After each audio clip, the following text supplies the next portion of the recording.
Number 1 token last ପର 15 ଦିନ ପର୍ଯ୍ୟନ୍ତ ଧାନ କିଣା। ଯୋଗାଣ ମନ୍ତ୍ରୀଙ୍କ ବଡ଼ ସୂଚନା। ଧାନ ସଂଗ୍ରହ ପାଇଁ ପଞ୍ଜୀକରଣ କରିଥିବା ଚାଷୀମାନଙ୍କୁ ସହାୟତା କରିବା ପାଇଁ ବୁଧବାର ଦିନ ଓଡ଼ିଶା ସରକାର ଟୋକନର ବୈଧତା ବୃଦ୍ଧି କରିଛନ୍ତି। ଏନେଇ ଖାଦ୍ୟ ଯୋଗାଣ ଏବଂ ଖାଉଟି କଲ୍ୟାଣ ମନ୍ତ୍ରୀ କୃଷ୍ଣ ପାତ୍ର ଘୋଷଣା କରିଛନ୍ତି। ରାଜ୍ୟ ସରକାର ଏପର୍ଯ୍ୟନ୍ତ 63,65,000 ମେଟ୍ରିକ୍ ଟନ୍ ଧାନ ସଂଗ୍ରହ କରିଛନ୍ତି ବୋଲି ସେ ଏକ ଭିଡ଼ିଓ ମାଧ୍ୟମରେ ସୂଚନା ଦେଇଛନ୍ତି।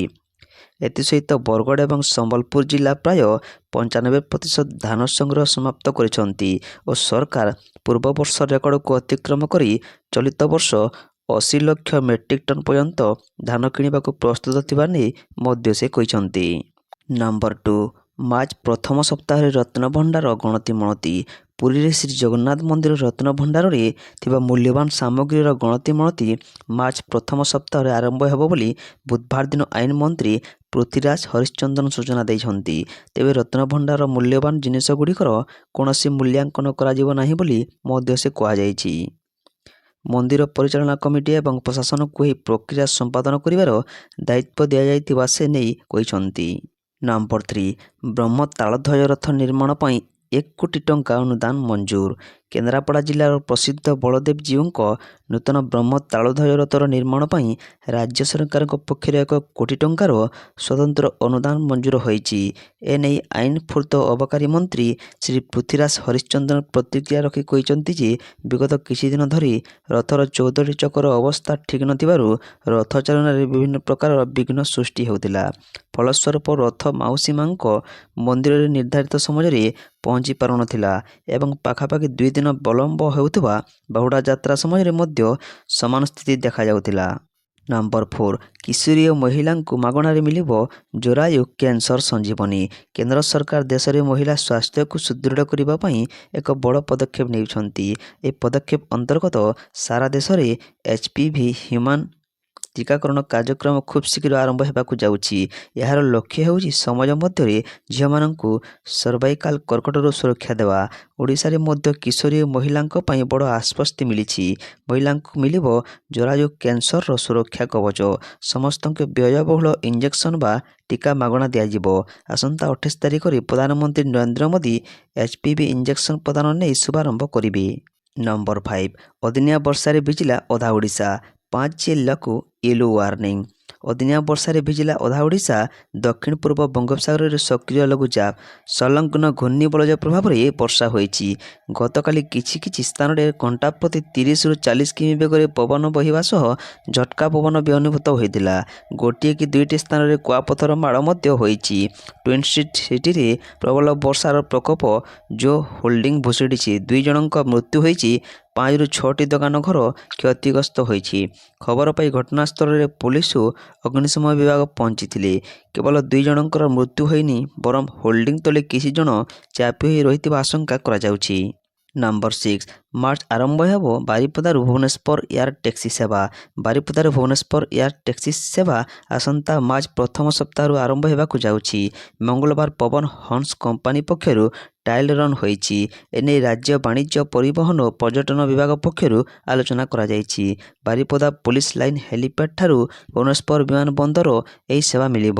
ବର୍ତ୍ତମାନ ପାଇଁ ମାସକୁ 4ରୁ 5 ଥର ଉଡ଼ାଣ ଭରିବ ହେଲିକପ୍ଟର। ଭୁବନେଶ୍ୱରରୁ ପର୍ଯ୍ୟଟକମାନଙ୍କୁ ଆଣି ବାରିପଦା ପହଞ୍ଚାଇବା ଓ ଶିମିଳିପାଳ ପାଦଦେଶ ଲୁଲୁଙ୍ଗଠାରେ ରହଣି ବ୍ୟବସ୍ଥା କରିବାର ବ୍ୟବସ୍ଥା କରାଯାଇଛି। ଏହି ସେବା ଆରମ୍ଭ ଫଳରେ ମୟୂରଭଞ୍ଜ ଜିଲ୍ଲାର ପର୍ଯ୍ୟଟନ ବାଣିଜ୍ୟ ଏମର୍ଜେନ୍ସିରେ ଉନ୍ନତ ସେବା ମିଳିପାରିବ। ନମ୍ବର 7 ପ୍ରତିଷ୍ଠା ହେବ ଇଞ୍ଜିନିୟରିଂ କଲେଜ ଓ ବିଶ୍ୱବିଦ୍ୟାଳୟ। ତ୍ୱରିତ ପଦକ୍ଷେପ ନେବାକୁ ମନ୍ତ୍ରୀଙ୍କ ପତ୍ର। ରାଜ୍ୟରେ ଉଚ୍ଚଶିକ୍ଷା ଓ ବୈଷୟିକ ଶିକ୍ଷାର ବିକାଶ ଉପରେ ଗୁରୁତ୍ୱ ଦେଉଛନ୍ତି ରାଜ୍ୟ ସରକାର। ଚଳିତ ବଜେଟରେ 4ଟି ନୂଆ ବିଶ୍ୱବିଦ୍ୟାଳୟ ଏବଂ 2ଟି ଇଞ୍ଜିନିୟରିଂ କଲେଜ ପ୍ରତିଷ୍ଠା ନେଇ ଘୋଷଣା କରାଯାଇଛି। ଏହା ରାଜ୍ୟର ଉଚ୍ଚଶିକ୍ଷା ଓ ବୈଷୟିକ ଶିକ୍ଷା ଇତିହାସରେ ଏକ ଗୁରୁତ୍ୱପୂର୍ଣ୍ଣ ମାଇଲଖୁଣ୍ଟ। ମୁଖ୍ୟମନ୍ତ୍ରୀ ବଜେଟ୍ ଘୋଷଣା ପରେ ଆକ୍ସନ ମୋଡ଼ରେ ରହିଛନ୍ତି ଶିଳ୍ପ ଦକ୍ଷତା ବିକାଶ ଏବଂ ବୈଷୟିକ ଶିକ୍ଷା ମନ୍ତ୍ରୀ ସମ୍ପତ ଚରଣ ସ୍ୱାଇଁ। ସେ ଦକ୍ଷତା ବିକାଶ ଏବଂ ବୈଷୟିକ ଶିକ୍ଷା ବିଭାଗର କମିଶନର ତଥା ସେକ୍ରେଟାରୀଙ୍କୁ ଚିଠି ଲେଖି ଏନେଇ ତ୍ୱରିତ ପଦକ୍ଷେପ ନେବାକୁ କହିଛନ୍ତି। ନମ୍ବର 8 ମାର୍ଚ୍ଚ 31 ସୁଦ୍ଧା ସବୁ ଧାନ କିଣିବେ ସରକାର। କୌଣସି ଟୋକନ ଲାପ୍ସ ହେବନି। ବିଧାନସଭାରେ ଯୋଗାଣ ମନ୍ତ୍ରୀଙ୍କ ପ୍ରତିଶ୍ରୁତି। ମାର୍ଚ୍ଚ 31 ତାରିଖ ସୁଦ୍ଧା ସବୁ ଧାନ କିଣିବେ ସରକାର। କ୍ୱିଣ୍ଟାଲ ପିଛା 3100 ଟଙ୍କାରେ କିଣିବାକୁ ସରକାର ନିର୍ବାଚନ ପ୍ରତିଶ୍ରୁତି ଦେଇଥିଲେ।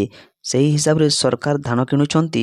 ସରକାର ବର୍ତ୍ତମାନ ସୁଦ୍ଧା 15 ଲକ୍ଷ ଚାଷୀଙ୍କ ଠାରୁ 64,10,000 ମେଟ୍ରିକ୍ ଟନ୍ ଧାନ କିଣାଯାଇଛି।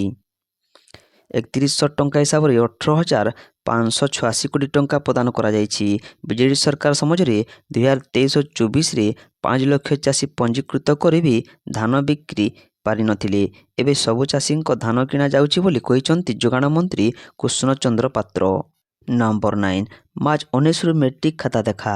ମେଟ୍ରିକ୍ ପରୀକ୍ଷାର୍ଥୀଙ୍କ ହିନ୍ଦୀ ଓ ସଂସ୍କୃତ ପରୀକ୍ଷା ଶେଷ ହୋଇଛି।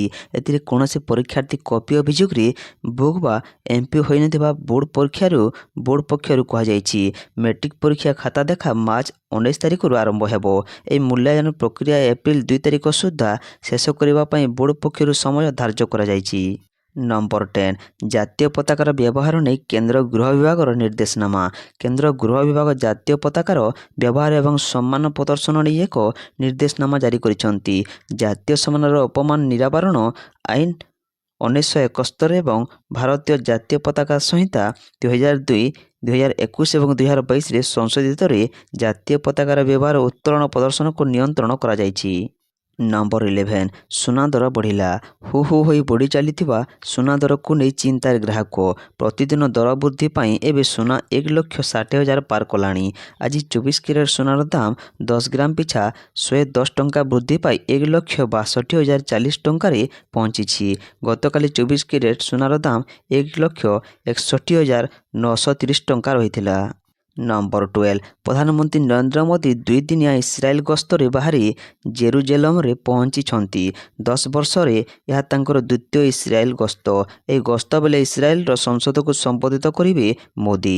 ଇସ୍ରାଏଲ ଅଭିମୁଖେ ମୋଦି ଗସ୍ତ କରିବା ମାତ୍ରେ ଦେଶର ରାଜନୈତିକ ସ୍ଥିତି ଖୁବ୍ ସରଗରମ ହୋଇଛି। ମୁଖ୍ୟ ବିରୋଧୀ ଦଳ କଂଗ୍ରେସ ପକ୍ଷରୁ ଗସ୍ତକୁ ନେଇ ବିଭିନ୍ନ ପ୍ରକାର ପ୍ରଶ୍ନ ଉଠୁଛି। ପାର୍ଟି ମହାସଚିବ ପ୍ରିୟଙ୍କା ଗାନ୍ଧୀ କହିଛନ୍ତି, ଆଶା କରୁଛି PM ସେଠାରେ ପହଞ୍ଚି ଗାଜାରେ ହୋଇଥିବା ଶିଶୁଙ୍କ ମୃତ୍ୟୁ ବିଷୟରେ ଆଲୋଚନା କରିବେ। ନମ୍ବର 13 ମହିଳା ଓ ଶିଶୁ ବିକାଶ ବିଭାଗର ସମୀକ୍ଷା ବୈଠକ। ସୁଭଦ୍ରା ଯୋଜନାକୁ କେନ୍ଦ୍ରମନ୍ତ୍ରୀ ଅନ୍ନପୂର୍ଣ୍ଣା ଦେବୀଙ୍କ ପ୍ରଶଂସା। ଓଡ଼ିଶା ସରକାରଙ୍କ ମହିଳା ଓ ଶିଶୁ ବିଭାଗର ବିଭିନ୍ନ ଯୋଜନା ଓ କାର୍ଯ୍ୟକ୍ରମର ଅଗ୍ରଗତି ନେଇ ଆଜି ଏକ ଗୁରୁତ୍ୱପୂର୍ଣ୍ଣ ସମୀକ୍ଷା ବୈଠକ ଅନୁଷ୍ଠିତ ହୋଇଯାଇଛି। ଏହି ବୈଠକରେ ଭାରତ ସରକାରଙ୍କ ମହିଳା ଓ ଶିଶୁ ବିକାଶ ମନ୍ତ୍ରୀ ଶ୍ରୀମତୀ ଅନ୍ନପୂର୍ଣ୍ଣା ଦେବୀ ମୁଖ୍ୟ ଅତିଥି ଭାବେ ଯୋଗ ଦେଇଥିବା ବେଳେ ଉପମୁଖ୍ୟମନ୍ତ୍ରୀ ତଥା ବିଭାଗୀୟ ମନ୍ତ୍ରୀ ଶ୍ରୀମତୀ ପ୍ରଭାତୀ ପରିଡ଼ା ଏଥିରେ ଅଧ୍ୟକ୍ଷତା କରିଥିଲେ।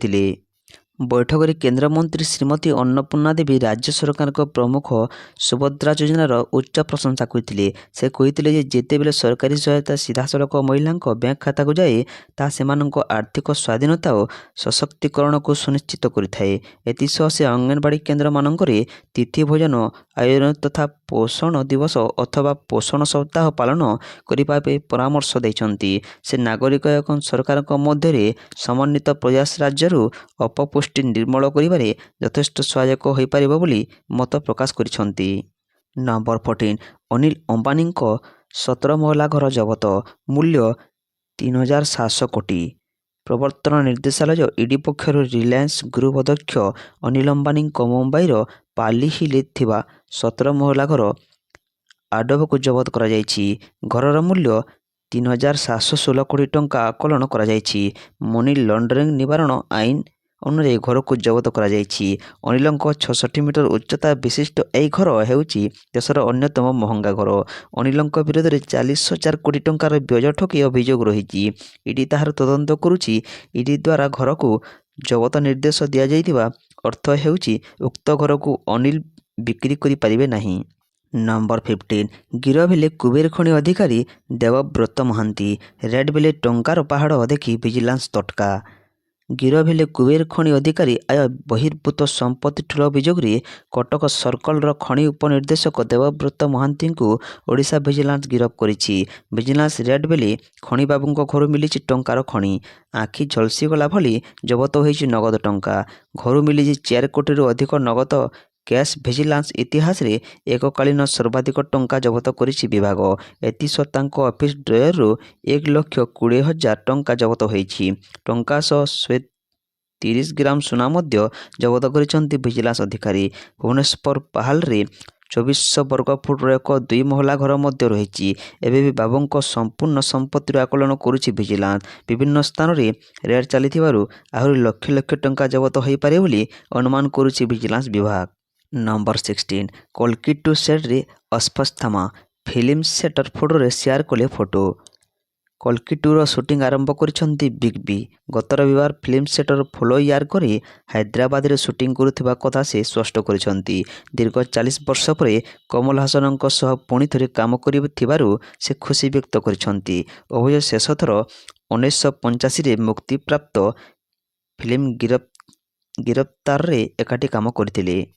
ନମ୍ବର 17 ମାର୍ଚ୍ଚ ମାସରେ 8 ଦିନ ବନ୍ଦ ରହିବ। ଶେଷ ହେବାକୁ ଯାଉଛି ଫେବୃଆରୀ ମାସ ଏବଂ ମାର୍ଚ୍ଚ ମାସ ପାଇଁ ଆରମ୍ଭ ହୋଇଗଲାଣି ପ୍ରସ୍ତୁତି। ଯଦି ଆପଣଙ୍କର ଆସନ୍ତା ମାର୍ଚ୍ଚ ମାସରେ ବ୍ୟାଙ୍କ ସମ୍ବନ୍ଧୀୟ କୌଣସି ଗୁରୁତ୍ୱ କାମ ଅଛି, ତେବେ ଏହି ଖବର ଆପଣଙ୍କ ପାଇଁ ଅତ୍ୟନ୍ତ ଜରୁରୀ। 2024 ମାର୍ଚ୍ଚ ମାସରେ ବିଭିନ୍ନ ପର୍ବପର୍ବାଣି ଏବଂ ସାପ୍ତାହିକ ଛୁଟି ଯୋଗୁଁ ମୋଟ 8 ଦିନ ବ୍ୟାଙ୍କ ବନ୍ଦ ରହିବ। ନମ୍ବର 18 ଓଡ଼ିଶା ଆନ୍ଧ୍ର ସୀମାରେ ବୁଲୁଛି ମହାବଳ ବାଘ। ସାଧାରଣତଃ ମହାବଳ ବାଘ ନାଁ ଶୁଣି ମାତ୍ରେ ମନରେ ଭୟ ଆସିଥାଏ, କିନ୍ତୁ ଯେବେ ବାଘକୁ ଆଖି ଆଗରେ ମଣିଷ ଦେଖେ ସେତେବେଳେ ଅବସ୍ଥା କ'ଣ ହୋଇପାରେ ତାହା ନିଶ୍ଚୟ ଅନୁମାନ କରି ହେଉଥିବେ। ତେବେ ମହାବଳ ବାଘକୁ ନେଇ ଆସିଛି ଏକ ବଡ଼ ଖବର। ସୂଚନା ଅନୁଯାୟୀ ଆନ୍ଧ୍ର ଓଡ଼ିଶା ସୀମାରେ ସେ ବୁଲୁଛି ଏବେ ମହାବଳ ବାଘ।